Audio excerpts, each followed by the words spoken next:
नमस्कार सुप्रिय दर्शक আপনারা দেখছেন আপনাদের প্রিয় চ্যানেল নীলকণ্ঠ 2 সঙ্গে রয়েছি বিনয়। অবসাদে ভুগছে সিভিক ভলেন্টিয়ার্সরা। হ্যাঁ, সিভিক ভলেন্টিয়ার্সরা অবসাদে ভুগছে। যতই দিন যাচ্ছে ততই প্রযুক্তির উন্নতি হচ্ছে, যতই দিন যাচ্ছে ততই শিক্ষা ব্যবস্থার উন্নতি হচ্ছে, যতই দিন যাচ্ছে ততই সরকারি কর্মচারীদের বেতন বৃদ্ধি হচ্ছে। কিন্তু একমাত্র এমন একটা পোস্ট আছে যাদের আর বেতন বৃদ্ধি হচ্ছে না, যেটা হচ্ছে সিভিক ভলেন্টিয়ার্স ফোর্স। এটি রাজ্য সরকারের তরফ থেকে নেওয়া হয়েছিল 2013 সালে সিভিক ভলেন্টিয়ার্সদের। সেই তখন থেকেই যে খুব অল্প পারিশ্রমিকের বিনিময়ে কাজ করে চলে আসতেছে সিভিক ভলেন্টিয়ার্সরা, এখনও কিন্তু তা করে যাচ্ছে। ইতিমধ্যে রাজ্যের গ্রুপ ডি গ্রুপ সি সবারে বেতন বৃদ্ধির ঘোষণা হলেও সিভিক ভলেন্টিয়ার্সদের কিন্তু তার হলো না, যার জন্য এখন সিভিক ভলেন্টিয়ার্সরা চরম অবসাদে ভুগছে। কারণ দৈনন্দিন জীবনে যা নিত্য প্রয়োজনীয় জিনিসের দাম বাড়ছে, এতে তুলনা করা দেখা গেলে তাদের মান্থলি যা পারিশ্রমিক পায় সেটা মাসের কিন্তু 10 দিনের মধ্যেই শেষ হয়ে যায়। এই জন্য অনেক সিভিক ভলেন্টিয়ার্স কিন্তু এখন চাকরি ছেড়তে বাধ্য। প্রতিটা থানায় থানায় এখন প্রতি 100 জনের মধ্যে 30 জনেই কিন্তু এখন আর সিভিক ভলেন্টিয়ার্সের চাকরি করতে পারছে না। তার কারণ হচ্ছে স্বল্প পারিশ্রমিক, সংসারের চাপ বেশি।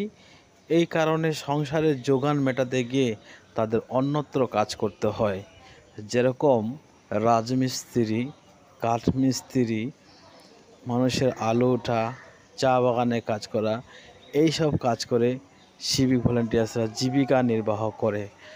যাদের একটু ভালো লেখাপড়া কোয়ালিফিকেশন আছে, অন্যত্র দোকানে কাজ করে তাদের জীবিকা নির্বাহ করে। তবু কিন্তু সিভিক ভলেন্টিয়ার্সের চাকরির বেতন দিয়ে তাদের কিন্তু আর পোষাচ্ছে না। এই কারণে এখন অনেক সিভিক ভলেন্টিয়ার্সরা চরম বিপাকে পড়ে গেছে। সিভিক ভলেন্টিয়ার্সদের আর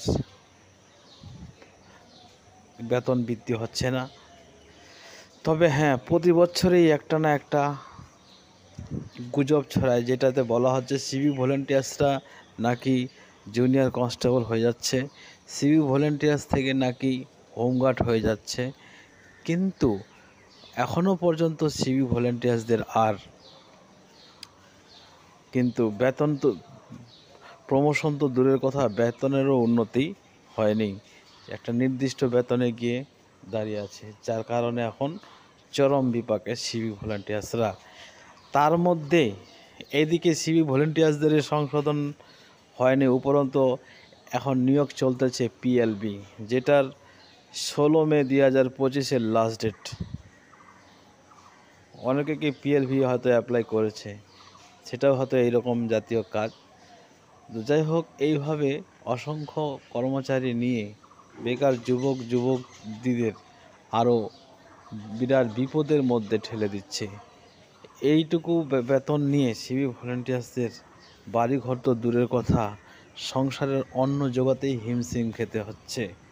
অতএব এটা রাজ্য সরকারকে ভেবে দেখা উচিত, যাতে সিভিক ভলেন্টিয়ার্সদের একটা ভালো পারিশ্রমিকের ব্যবস্থা হয় এবং সেই পারিশ্রমিকের মাধ্যমে যাতে সিভিক ভলেন্টিয়ার্সরা তাদের ছেলেপেলেকে পড়াশোনা করাতে পারে এবং তাদের যে দৈনন্দিন জীবনের নিত্য প্রয়োজনীয় জিনিস সেটা ঠিকঠাক ক্রয় করতে পারে।